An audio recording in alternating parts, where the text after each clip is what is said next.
කවදාව එක එකාගෙන හිතලා අඬන්න එපා. ඇඬුවනම් ඇඬුවේ මෙච්චර කාලයක් හම්බ වෙලා. ජීවිතේ අම්මා තාත්තා මතක් කරලා අඬලා තියෙනවද මෙයා? අපි ගැන හිතලා අඬලා තියෙනවද?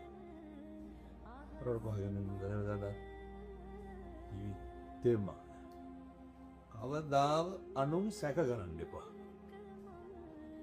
පැහැදිලිද මං කියන්නේ? ඔය ජීවිතේ සැක කෙරුවා නම් සැක කෙරුවේ අපිවද අනුන්වද? අපිට අපි සැකයිද? මොකටද අනුන් සැක කරන්නේ? ඒක අපිට අදාළ දෙයක්. අනුන් සැක කරලා කවුද වදේ? කොට අනුන් සැක කර? එහෙම අනේක ගැන සැක කර අපි මොකටද සෝරි වෙන්නේ අනුන් සැක කරන දේවල් වල? මට මේ කියන්න පුළුවන් බොහොම සරලම මේ විශිෂ්ට කාරණයක් නේ. ජීවිතේම හදාගන්න පුළුවන්. අපි ගැන හිතන්න පුරුදු වෙන්න. ඔක්කොත් සල්ලි